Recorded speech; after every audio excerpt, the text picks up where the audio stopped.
Okay, so this is just a quick test on the power lead as well as the voltage on the battery. Just checking that we have the polarity correct, red on positive, black on negative, coming down to the lead, to the test leads, plugged in, and we have about almost 13 volts, which should suffice to power up the radios. So basically we have to test this lead on the CM160, which I know is working, and then use that same one on the GM360 to make sure that we know the lead is correct. That's working, and then yeah. Okay, now with the CM160 connected to the battery that we just tested with the power leads, I've put in a 2 amp fuse in this fuse holder. I know it's way too small for the radio to operate, but just to power up it should suffice, and also give good protection if something does go wrong. So I've put that on, and if we switch the radio on, we see it comes on just fine. Now what I've also done, if in case it's the power knob in the front that this push button function is not working, I've picked up pin 10 on the back with a little wire. According to the installation manual, pin 10 can be used to switch on the radio with ignition. So if you look there on pin 10 and down there, that's the ignition switch that will switch the radio on automatically when power is applied to pin 10. So my idea is, if it's not powering on, I'm going to put power on pin 10 to see if the ignition function works. If it does, then the fault is maybe in the front panel of the radio. Okay, so this is the GM360 hooked up. Definitely making sure the power lead is the correct way around, connected to the battery. Just confirming the voltage is still sufficient and the right polarity. That's also confirmed in the manual that that is indeed the correct orientation for the plug, so there's no wrong plugs installed there. I've got my little power lead there on pin 10 for the ignition, and we will now try again. A short good press, nothing happens. If I hold it in longer,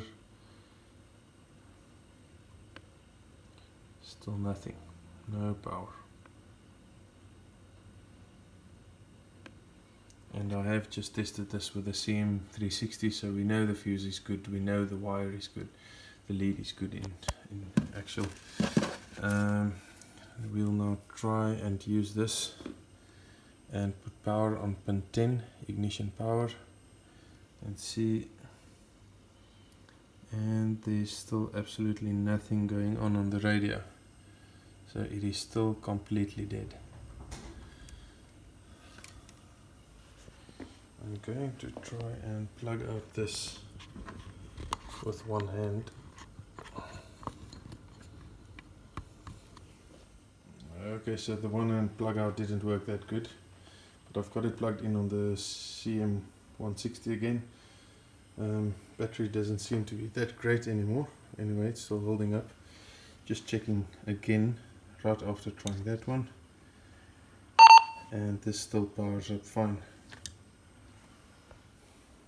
Okay, I have now very carefully opened up the radio by taking out the 6 Torx screws and carefully taking the stop cover off, not to do anything inside, but check that there's no burnt or discolored components, and that all seems to look pretty perfect and brand new as it is.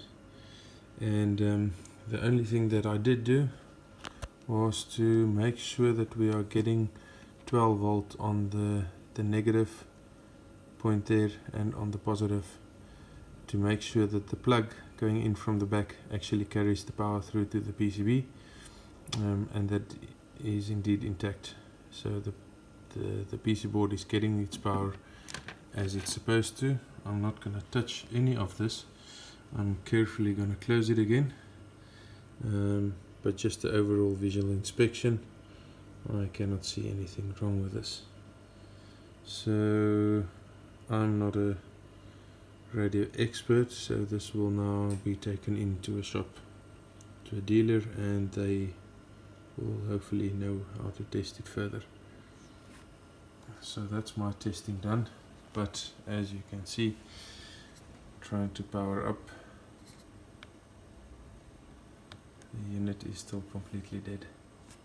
Just a quick view. I know it's maybe a bit unclear of while I'm keeping the pins there on the board and checking on the multimeter. We still test the right polarity and decent voltage on the radio right on the PC board, so that should all be fine. Okay, so just to sum up, I've now tested the power leads. I've used a different power lead. I tested both of them on the CM160 and they both worked, but the GM360 does not power up. I've also tried to power it up with pin number 10, which is the ignition pin. That didn't work. I then took the cover off and made sure that there's power on the PC board from the power plug. There was power, and it still didn't power up. I also removed this face and carefully plugged out the little flat rib wire and plugged it back in the same orientation, to make sure that it's not maybe that, and that also didn't work. So this is what I'm confident in testing, and what I have good knowledge of. I don't have further knowledge of the radio electronics, and I'm not geared at this stage to test further, so this is where I'm stopping. But at this stage, yes, it's a brand new, or at least a demo model radio, with no signs of use, basically brand new, but it doesn't appear to be powering up at all, not even throwing out errors, not one light coming on. The unit is completely dead. So yeah, that's it for now. I'll have to see tomorrow what further steps I'm going to take to see if I can get it working. Maybe take it to a dealership or someone that can have a look at it. If anyone does know about something that we can do or that I can look at or test, then yeah, please let me know.